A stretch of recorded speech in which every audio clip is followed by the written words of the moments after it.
Sana makita ng harapan si William Acosta. Sige, maghahanap. This talking thing that you're doing.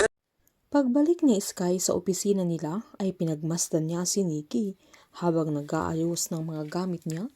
Nasakto namang dumating si Presley na agad niyang inabot yung information na nakuha niya sa HR tungkol kay Nikki, kung saan laking ampunan ang dalaga at naaksidente sila na kasama ang buong pamilya noong bata pa siya, pero si Nikki lang ang buhay kaya wala siyang permanent na address, kung saan Pangasinan ang isa niyang pinupuntahan na taga doon din ang binata. Kaya natanong ni Sky kung hindi sila nagkikita doon, na agad namang sinaad ng binata na maluwang ang Pangasinan, kaya natanong ng binata kung para saan ang bagay na yun.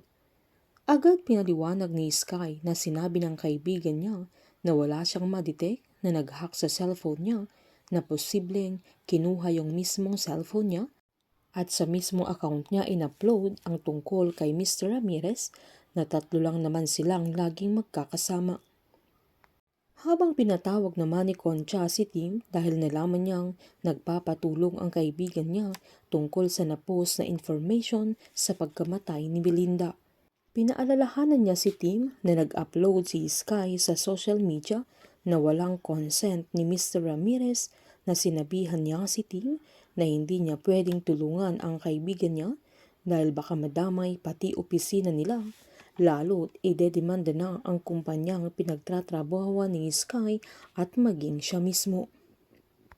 Habang sinaad naman ng dalaga kay Presley na sana'y hindi si Nikki ang sumabotahe sa kanya, na agad namang sinabi ng binata na hindi din siya ang gumawa doon at naniniwala din siyang hindi si Sky ang nag-upload, lalo't kitang-kita niya yung effort ng dalaga sa kanyang trabaho.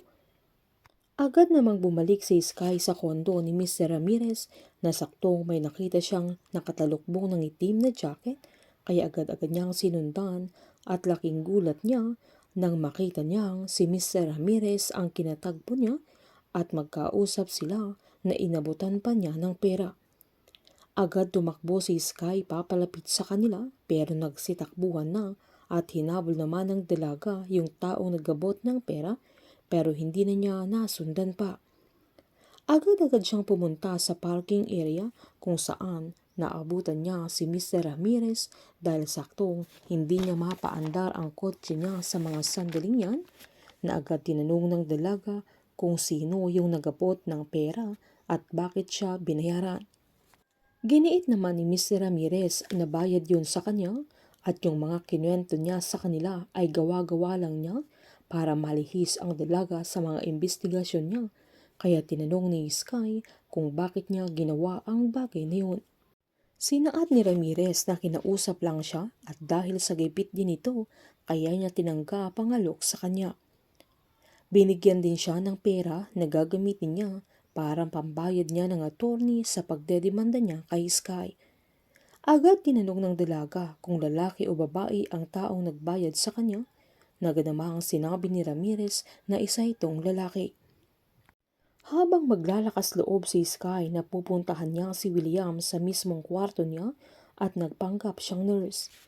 Nang nasa kwarto na niya ito ay biglang nagising si William at nakilala niya ang dalaga, na kahit nakasuot ito ng face mask, kaya nagsisisigaw ito at nabigas pa niya ang pangalan ni Sky, na buti na lang ay dumating si Gino, kaya alalang-alala ito sa dalaga, kaya pinagsabihan niya na delikado ang ginagawa niya at siya din ang tumulong sa dalaga upang makapuslit sa mga sandaling yan. Sama-sama po nating subaybayan ang advance episode ng High Street dito po sa aking channel. Patuloy lamang pong manood at mag-subscribe para ma-update po kayo sa mga susunod na episode. Marami pong salamat.